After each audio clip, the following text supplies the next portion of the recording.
I want to thank you guys for giving me such a warm reception last time, and I hope to do a little quick recap, and then we'll give you some updates here.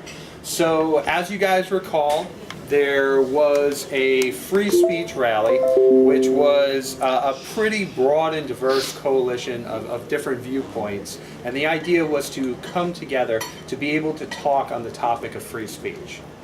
So this was actually one in a series of speakers, of events. And our previous event had included people like an African-American veteran, right?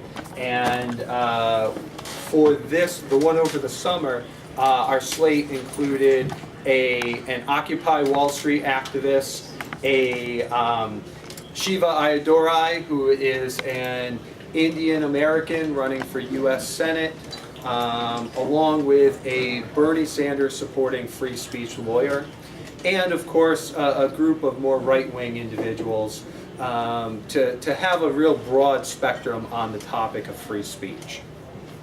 And I think it's important to note that we even made offers to groups like Antifa and Black Lives Matter, which they of course turned down, but we really wanted to have a broad debate on the topic of free speech. Unfortunately, 1 week prior to our event, there happened to be another rally down in Charlottesville, Virginia, which was, we had only heard of it a bit prior to the actual event, didn't know what it was about. But at that event, after the national attention it got from the chaos and the tragedy, there was an immediate backlash. And what happened was a CNN anchor, Brian Fallon, tweeted directly to Marty Walsh, that saying that, and this would be a good time to have the PowerPoint up so I could actually show them that, tweeted directly to Mayor Marty Walsh saying, and if we go down, and keep going, go a couple, right, one up, okay, saying very specifically, Boston beware, the guy who secured the permits and invited the speakers to Charlottesville, which the man's name is Jason Kessler, is a, no, you're up Too one. far? Yeah, right there. Charlottesville rally organizer Jason Kessler's group already planning an event next week in your city, Marty Walsh. Now, Jason Kessler was the organizer of the Charlottesville rally, and the group he was talking about, well, it could have been two groups, but there was Vanguard America, who I had never heard of, and the Proud Boys. And the connection they were making, and he actually has a little bit of a fight with the leader of the Proud Boys, Gavin McInnes. Now, Gavin McInnes was supposed to be headlining our event, and he originally was supposed to be at the Unite the Right rally in Charlottesville. But when he found out that the Charlottesville rally, and I don't know how many people understand this, but what happened was, it was actually a group of far-right extremists. And they put on this event with a lot of flowery language saying unite the right, making it seem like it was going to be a broad and diverse group from across the right, and it actually wasn't. And when Gavin found out about it, he and the Proud Boys backed out and denounced the Unite the Right before the event happened, right? So there really was no connection, yet this guy was trying to make this connection with absolute certainty, no ambiguous language saying that this was a fact. This is knowably, provably false, right? John Medlar was here, right? John Medlar and Jason Kessler are not in fact the same person, and Identity Vanguard and the Boston Free Speech Group are not the same organization. Knowably, provably false. This is slander. And yet, based upon nothing more than a tweeted to Marty Walsh, and I can actually,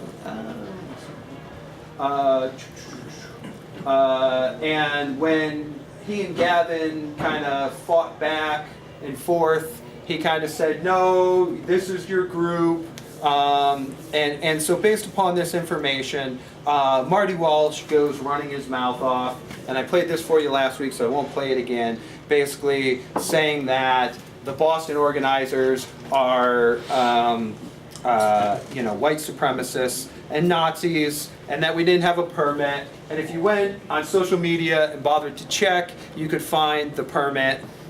And here's kind of, in my opinion, one of the more slanderous statements that Marty Walsh made up based upon a number of tweets saying, we don't want this hate, the hate that you're spewing, and the loss of life, kind of implying that we're murderers, saying, this hate group kind of that was formed as a result of this caused me to lose my job. Here's one of the tweets that they were tweeting to my job, and then they were posting, people were posting this on my Twitter and my Facebook saying like, haha, I got you fired. So it was not a good thing. And here is another, this is probably one of the biggest slanderous statements here, saying the whole premise behind what they're doing, the white supremacists and the neo-Nazis, I don't understand what their message is. From my understanding, they want to come to Boston next week. Right? Clear slander on the part of the mayor.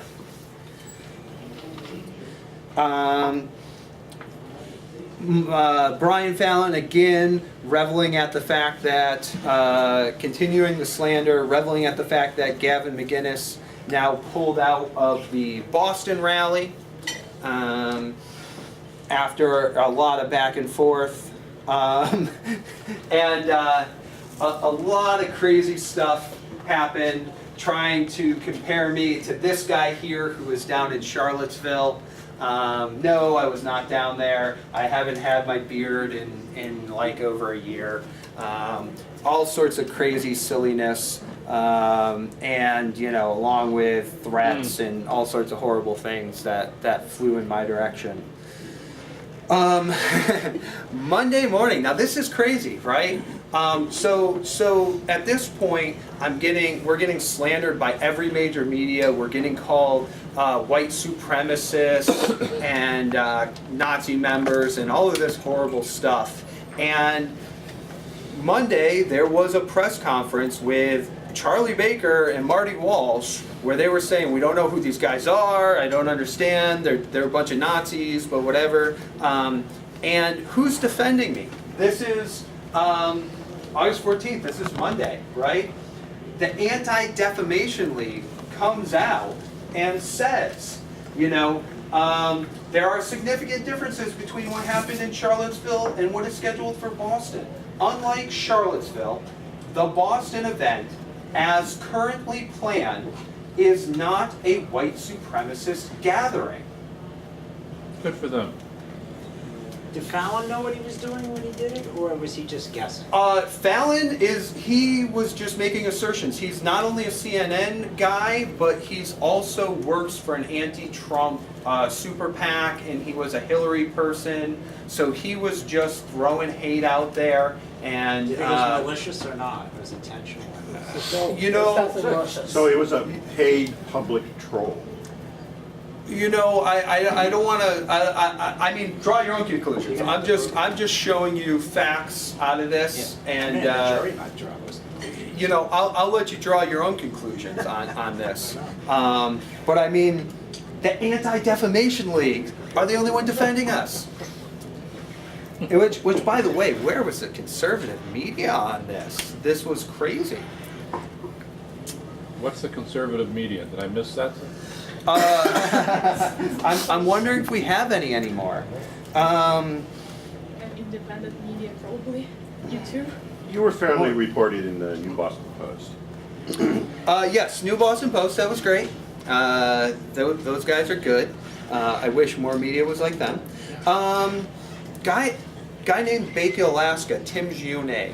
was down in Charlottesville. He's kind of just a journalist, vlogger, kind of a comedian, likes to tell funny jokes. Got sprayed in the face with some chemical and was blinded for like, we thought he was going to be totally blind while this was going on, perhaps permanent. And he's going to have some damage.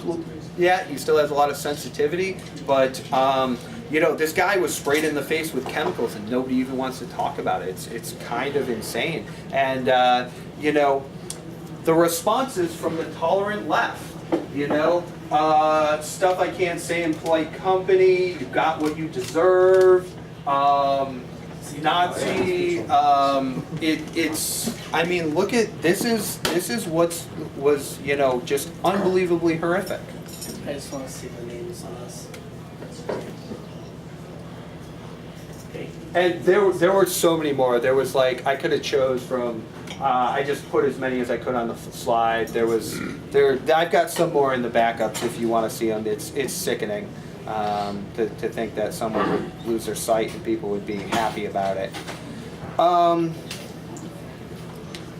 The ACLU came out and they said, talking about the actual event itself, saying that they think it's unconstitutional, especially they highlighted the fact that the press wasn't allowed in. We all know about how people were denied, and you know, my free speech lawyer friend who's helping me with a lot of the legal stuff is now saying that his statement that was chilling to me was when he said, if this is not challenged in court, this will represent the greatest erosion of our free speech rights in the last quarter century. So what they've essentially said is, you know, we don't have to ban the speaker, we can just ban the listener. You know, we can say, oh, well, we've got to give you a permit, but we can just bar the auditorium and not let anybody in. You can speak into a microphone, but we're not going to let you on the airwaves. You can have a podcast, but we're going to cut off your internet and not allow anyone to see it, right? This is the slippery slope that this horrible precedent could go down. And I've spoken with ACLU. I've spoken with a lot of there's the ACLJ, there's the Institute for Justice, there's Judicial Watch, there's Fire it's a little bit out of their league because they do. It's not campus. It's not campus, so I can Fire understand. Harvey Silverglade. Yes, I have. I've emailed him. Unfortunately, he can't personally do it, but he has a very good reason. So, but very nice gentleman. Very nice gentleman. He's a mention. Yeah, very nice. I wanted to show you this, and I'm hoping that we will have sound last time, but no one could hear it. So let's hope that we could. This is my progressive socialist, Bernie Sanders supporting free speech lawyer, who is giving a speech, and is this not going to play? Let's see if you can get that to play. But he was giving a speech in the back of a paddy wagon as they were all getting evac'd out of the rally. And do you guys all know what happened with that? No. So what happened was there's this very clear precedent in free speech law called the heckler's veto, right? And it says, and this is shocking, if there are people who want to speak, and there are people who are being violent or threatening violence, you don't shut down the speech, you go and arrest the people who are being violent. Big shocker. So what happened was, the reason why the rally only was, I don't know the full time, but it was probably only like, what, 45 minutes? In actual speaking time, was because it was so hard to get everybody in because of the requirements, but also because they said that there was a parade of like 20,000 people additional to the people who were already there, who were on their way, and the police said that they were leaving before that got there, right? Before the parade arrived, because they said they didn't feel that they could maintain order once that crowd got there, right? Yeah. So sure. So basically they said more or less, you have to get evac with us or stay here by yourselves, right? Which was completely, yeah, which is completely contrary to what they promise, right? And so, and it's completely contrary. It was the heckler's veto. Yeah. I was there outside the barricade from the bandstand, and I Yep. decided to leave when it was, you can see they were taking the people in the bandstand away. Yes. I walked over with a couple of friends, and I saw them getting into paddy wagons. Yes. And there were about 25 or 30, maybe more, Boston police in heavy armored Yes. with like 4-foot truncheons. Yeah. And we decided to just leave, we're done. And you can see the new contingent coming down from Columbus Ave, Yes. but it was a pretty formidable force of 25 or 30 guys with truncheons. Nobody in the crowd was Yes. weaponized. But here's the thing, the reason why that had to happen, because the police told them if they wanted to continue to get police protection, they had to evacuate in the paddy wagons. So, Unfortunately, that is in QuickTime format, even though it's a PowerPoint slide, Oh. it's QuickTime, which I don't have installed. you don't, how do you not have QuickTime installed? Because MP4, MP3s. Do you think we could play it on here? Yeah, let me get And, but here's the thing, so what should have happened constitutionally is that group of people should have been stopped, right? They should have said, okay, if we don't think these people are safe, we don't think this is a lawful assembly, they should have stopped the parade before they got there. And they should have said, we're not allowing the heckler's veto to happen, we're allowing these people to continue to speak. That would have been the constitutional manner, right? So we're here, so here we are, kind of in this situation where there's been a number of constitutional violations. There's been slander against me, slander and libel. I've lost my job, and here's what one of the only people who are really doing something at this point about it. This is Ronaldo De Gallo in the back of a paddy wagon being evacuated. And please work. Media not found. Hold on. Let me see if I can. Did you hear about the my friend's story? About my friend was the one who with the Israel flag, and he basically said that the police Was he chief in the park with the ran bandstand? into. What? No, No. he's working on that side. He Yeah. ran into the police chief at the barricades around the whole entire common, and he basically said, the police chief said that he was playing politics, and that's why everyone what was going on with the police was going on, was Commissioner Evans said out of his own mouth that we support you, but we can't defend you because we have to play politics, basically. Because something similar to that, but they said that we're for you, but we can't. Did those young men happen to find the video of what they were doing? What was that? There's a blogger by the name of Pete the Tech Guy. Yeah. Oh, I bet he was there. Yeah, No, he was there, and he actually did some good video of that encounter, so if you're not, if they didn't see themselves memorialized, they should go, it's Pete da Tech Guy. Pete, D-A, Tech Guy. Okay. He's, And he's a blogger. He he's a does his own blogger. radio show. His blog is very heavy on video. Yes. Always lots of recordings of video. Yeah, I was like, that was pretty sick when I heard about that. Okay, so we should have this. You might not be able to see it, but hopefully you can all hear Bernie it. Sanders, progressive. I ran The stage light came on. I'm about the most left-wing guy there is, but I believe in your right to speak. You know, the anti-flaw theory is that basically they should stop Nazism before it gets going, and the reason why that thinking is wrong, the nip it in the bud early, is first of all, that didn't work in Germany. There were lots of communists fighting the fascists, and they lost the war of ideas, and Hitler won in an election. You need to win the war of ideas. And what they're doing is they're attacking people, they're being violent, they cost $100,000 in damage in Berkeley. You had Milo who couldn't speak. The Black Lives Movement even literally stopped Bernie Sanders from speaking. A lot of people forget that. And so, you know, it's very important that we have the right to speak. And what's ironic is in a case called Gitlow in 1925, Brandeis and Holmes were in a dissent. They basically said, unless you're starting a riot, unless there's an immediate danger, you should speak. The majority said no, and they actually stopped an anarchist, a socialist, people on their side. And then, you know, and I don't want to speak long while I'm in a paddy wagon, but Martin Luther King's last speech, the mountaintop speech, he was talking about an injunction that went against him.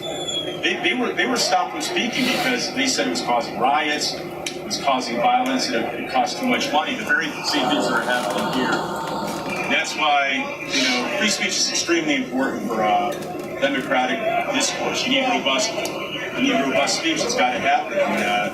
Just because you think somebody's a jerk and a moron doesn't mean you have a right to punch them. Doesn't mean you should shut down a rally. They had a Facebook page, an event page. 11,000 people voted. You know, like quote unquote said they're going to shut down the rally. They said they want to shut down the rally. That Facebook page actually said there's not going to be a counter protest. People signed anyhow. I have no problem with counter speech, but when you shut people down, when you don't allow them to speak, I couldn't get in the rally today. The police wouldn't let me in. They're saving my ass today. But they literally, I was one of the 6 speakers. I wasn't like, it was only like 6. There's a lot more people getting threatened. Lives are threatened. But I was like, I said I'd speak. I was told I could be a speaker, and I couldn't get in. And when I was out there and people knew I was one of the speakers, the Antifa was like, they were very belligerent. And it just, what ends up happening, the reason why it backfires is you often, with that type of violence, you, at least in the United States, you accomplish very little. And then people think you're a jerk, you're violent. And even if you're on the right, you have the right idea, people associate you with that behavior, and it just backfires. You know, that, so like obviously there's a lot of people here that I don't agree with much of what they said. I don't think there's probably anybody in here that would be for a sanctuary city.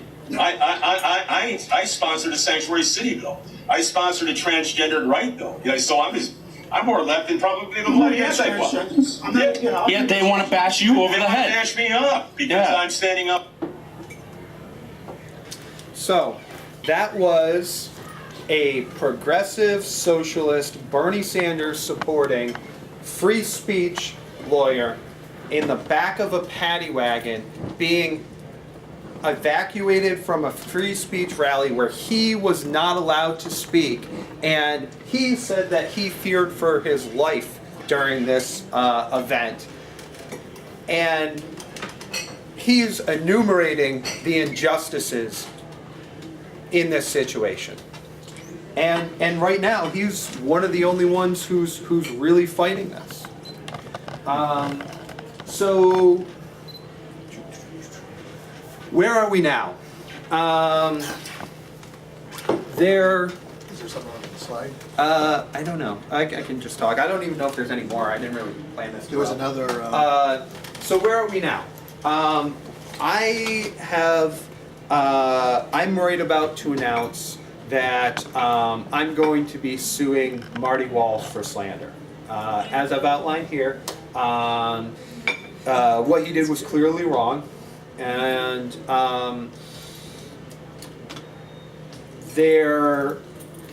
we're also going to have another free speech rally. Now, Who's your counsel? How are your lawyers? Who are your lawyers? who's my lawyer? It's the guy you just heard speak. Oh, really? He's the only one who That's cares nice. about this, Oh, right? that's terrific. Because The the ACLU is an interesting one. They were actually the ones who got the permit back in Charlottesville for the protesters. So they've been getting a lot of heat over it, and they've declined to take the case. So somebody has to fight this larger First Amendment issue, right? And I've been looking for people, nobody seems to want to do it. And the problem is, I've wanted to get this story out about Marty Walsh, about everything that's happened, about the slander, about the libel. But it seems like I honestly, I don't have too many allies in this. I figured I would have more. There have been some people who have been supportive, but I'm kind of at my wit's end here. I just got off the phone with my good friend who's like a director at the Foundation of Applied Conservative Leadership, and he told me, he goes, you know what, just shut your mouth, do the lawsuit, don't say a word until it's done. Let the whole thing go, let Marty Walsh win this victory and just play it out in court. I don't want to do that. I want everyone to know what he did. But I can't do it alone. And these things kind of piggyback on one another because the free speech rally, which is planned for mid-November, and the Facebook is out there, but there's a little glitch with that. So, unfortunately, because the city violated everyone's constitutional rights and they haven't been smacked down in the courts, they think they can get away with it.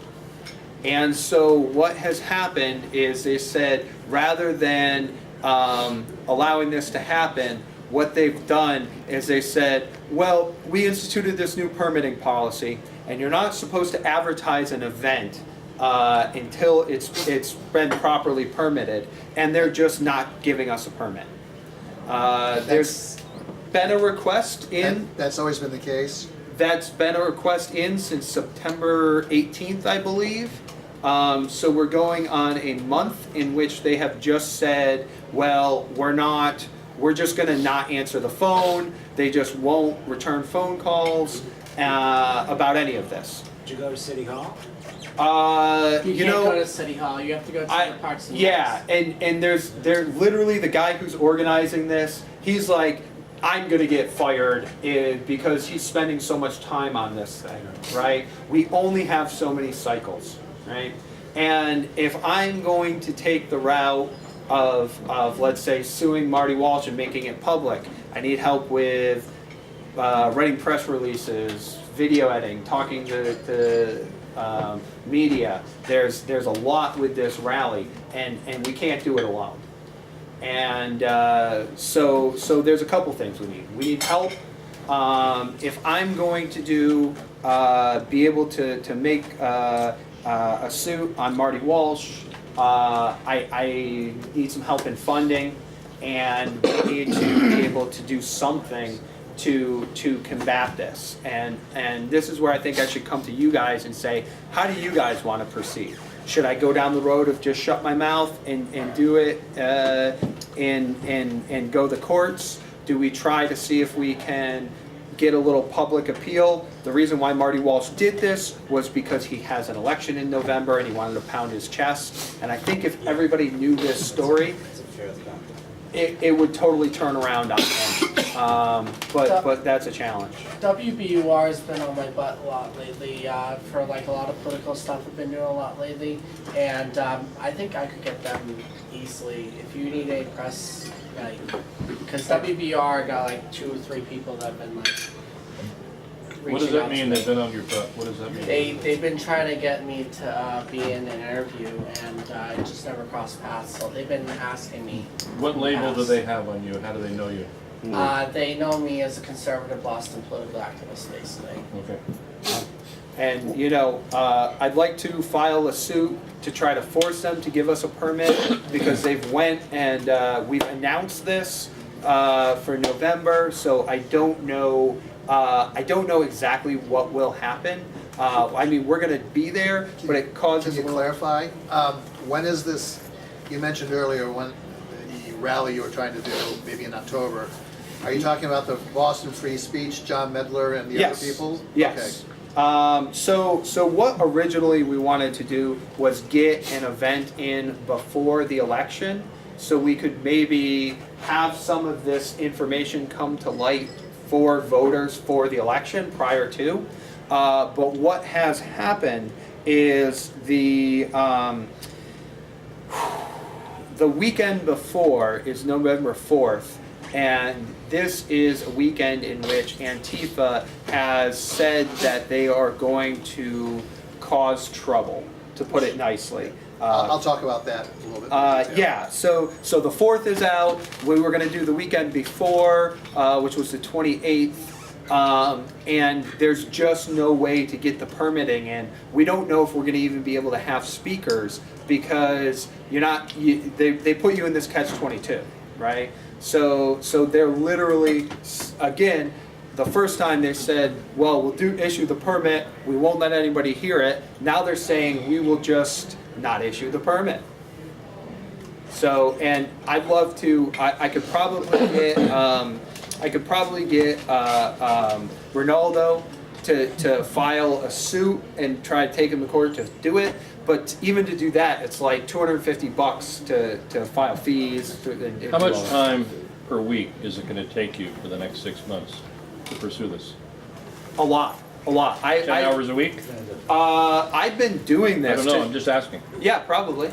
I could probably do, I've done, probably since this has happened, it's probably been 20, 30, 40 plus hours a week just dealing with, even to just track this down and figure out what went on. Yeah. Because I didn't know, that's the Sunday after Charlottesville, I was clothes shopping with my daughter. I had no idea what happened. And when I picked up the phone and got fired, it just happened so quickly, and I didn't even know what had transpired at that point. So even to just piece it together took me a long time. Yeah. Brendan, so you asked us, for our opinions of whether you should be speaking out of this while you have pending litigation. And my opinion is you're asking the wrong people. You need to be asking your lawyer this, and you need to be listening to what he says. Okay. So, and if you don't want me to post the video, which would be much better if you stepped back a little bit and turned off the projector when you weren't using it. Donation box. If you don't want me to post it, I won't post it. Yeah, I mean, so here's the thing. I mean, everything I've said, I've just kind of shown you snippets of things that you can go and see for yourself, right? So feel free to do that and see those things. I've tried very hard not to add any sort of commentary. And Ronaldo, who you heard the video of, is a very good lawyer. He said, my official lawyer speech is don't say a word ever until the case is over. But he's like, you're a big boy, and what Marty Walsh did was really, really wrong. And as far as the case goes itself, I mean, literally, I don't know if there's very much I could do between Charlottesville on Saturday to Marty Walsh slandering me on Sunday to losing my job Sunday. Like, I didn't know that there's very little I can say to endanger that, in my opinion. Endanger it? What does that mean? So the reason why they tell you not to say anything when you have pending litigation is so you don't say something stupid that would affect your court case. Prejudice the case. Prejudice the case, yeah. So You would be suing Marty personally, right? So he'd have to go get his own counsel. It wouldn't be city counsel. yeah, It's gonna so cost him a few bucks, right? yeah, but what will usually happen in those cases is the city will cover it anyways sometimes. As an official. As an official, yeah. But yes, that is You might that even have an is true. insurance policy too. Yeah. So I pretty much summarized what would be in a press release, and you can see we've got the whole ADL press release in our complaint saying where they literally say, you read it. It wasn't a white supremacist rally, and that was all just completely ignored by everyone. What do you want to accomplish in the next several years politically? Well, I mean, here's the problem, right? What do you want to accomplish in the next 5 years? It seems to me that the mayor acted like a weasel, Yeah. and you have a potential to spend half your time, 20 hours a week for the next 5 months, and it will end up, you'll get a little bit of press, but the major, it's gonna waste your time. Yeah, What do you want to accomplish in the next 5 years? Figure out what that is and focus on that, would be my suggestion. Those Yeah. people could have come into the city, that kind of a crowd you see on Columbus Avenue, and done a lot of harm to innocent people in this city as a result of what Walsh did. That's reckless. Yeah, yeah. Isn't it? Yeah, I Would think you that says it. I hope a court would say that as well, and I hope that the court of public opinion says that. And to your People live on question, Main Street. They you live in know, the apartment building broken up. yeah. I mean, as far as anything else, you know, Businesses. I ran for election in the past. I think in the near future, it would be very difficult for me to ever do that with all of this as a result of all of this slander and libel. So there's you know, three things there. There's my personal direction as far as slander and libel. There is, against Brian Fallon, there is a very big case, and that would have to be something that it would have to be something like if you remember, Gawker got killed because of Hulk Hogan, but what people don't know is Gawker exposed Peter Thiel. They said that outed him as being gay. And so Peter Thiel came in and backed the Hogan lawsuit, and that's how they took them out. So if there's someone who, you know, happens to know Peter Thiel, that would be Why great. don't you talk to Shiva? Yeah, I don't think Shiva knows Peter Thiel. No, yes, he does. Oh, does he? I wouldn't be Well, surprised. no, if you look into, Shiva sued Gawker too. Yes. Okay, yeah. Shiva's Gawker. Go read that. I mean, Okay. after Hogan took him down, Shiva went after whatever was left. Yeah. I think they got like $750,000. You know, Yeah. whatever part of his fortune he has from suing people, I don't know what it is, but I think he got like about $750,000 out of Gawker. Yeah. And people were suggesting that Shiva had contacted Thiel and part of that, but if you're looking for, actually, and this is a not a somewhat serious reference, Mr. Shiva is actually expert at suing people. I'm just saying, Some people are good at it. you may consider talking to him about your case. It's got a tinge to it, yes, I'll agree, but he has had a number of successful, but also some I think his most recent was unsuccessful. But he's knows lawyers. Yeah, and you know, I'll say this, you know, So Shiva. it's just a thought, you know, Yeah, as far I as mean- looking at what your resources, what you want to do Yeah. going forward, etc. You know, and I will say that for Shiva to kind of stand up and be the only line of defense, to have us not be smeared, right, and all of us be branded as white supremacists, Well, you know. he might even be somebody who would be, since he was actually one of the speakers there, Might be some- I would. Well, I keep on putting two and two together here. We'll deal with that. You. I mean, there are a couple of things that are very critical. I mean, obviously, there's an election in November, right? Obviously, there's this upcoming free speech rally to which we can't really get speakers You have to prove it. or Well, it's a Facebook event. amplification. Well, it's a Facebook event, But it's not. we don't have a permit because they wouldn't give us a permit. And if we don't have a permit, then how are we going to possibly book speakers? Oh, sure. And how are we possibly going to get amplification, and how are we going to do all of those things? So actually, so this is without a permit Yes. currently. Okay, so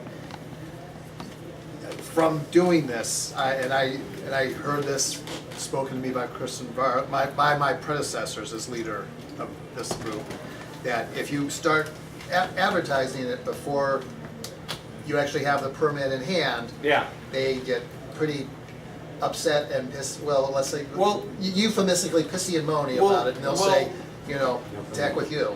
Yeah. But I mean, here's the thing. At the end of the day, you know, they're doing this purposely, and it's unconstitutional, right? Understand, well, as long as, I mean, as long Put it off until after the election.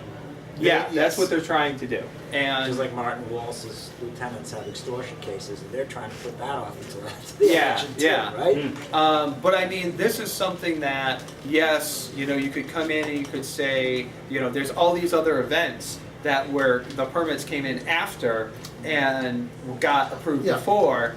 I'm just saying from the aspect of, you stated earlier that you're concerned about if you start announcing it before you actually have the permit in hand. Yes. That is not a new policy. No, That's no, historic. no, that's historic, but what is new is the fact that they've gone from saying, well, we're just gonna not give you the permit, right? We're just gonna, put. The permitting process can be problematic from time to time. I'll just leave it at that. 2012.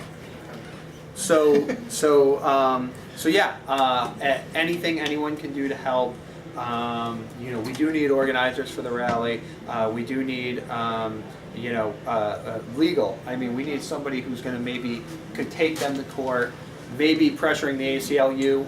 What other groups are sponsoring the rally, proposed rally? So that's a good question. The hosting organization is a little bit different. It's the rally is the rally to restore the republic, and the group is the Restore the Republic group. We are. And who are they? Some people. So there was. Narrow down a little bit. Spit it out. There was. The Boston Free Speech Group was a bunch of 20-somethings Yeah. who were quasi-libertarians. They just got together, just John Medler and others. John Medler decided to become the public face of it. Yeah. This Rally for the Republic could maybe be a rebirth, a rebranding. I don't know the players that are involved, but I'll let. So the first, and this is really interesting, right? So there are a lot of young people on this website called 4chan, right? And it's kind of a kind of like a free space, right? People post like memes and jokes, and it's kind of doesn't have any political leaning to it, and the people aren't political at all, right?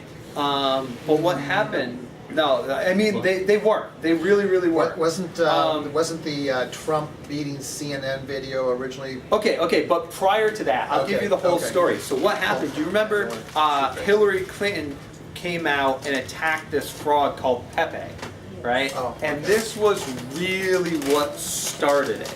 And so this Hillary Clinton comes out and says that this is racist. And so this was actually a cartoon fraud that these 4chan guys were using. And some of the things were kind of off-color joke type things, but Pepe was used all over the place. It was just a meme, right? And she came out and attacked that. It was a contrarian image. Yeah, Right. and so what happened Generic. was all of these... Including on racial issues. Yes, including on racial issues, but there were Pepe things on all sides of the spectrum, right?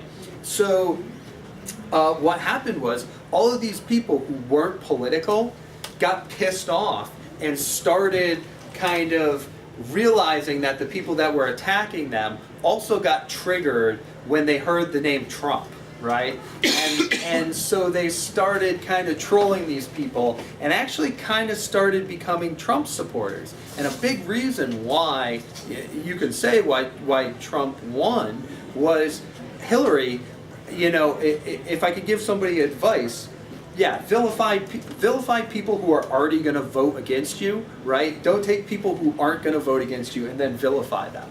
And so these 4chaners came out, and it's breeding a whole new generation of free speech people. And so that's where the original free speech group came from. Okay. They're not involved in this except for John Sort of Medlar. one-issue people of a certain generation. Yeah, and they just want to be able to post memes and play video games without being harassed and having the PC police come after them. Got it. Gotta wrap it Yep. up. So thank you guys for your time, and like I said, if there's anyone who can help in any way, spread around my story. I've got my GoFundMe, and anybody who can help with lawyers permitting organization, that'd be great. Thank you guys so much.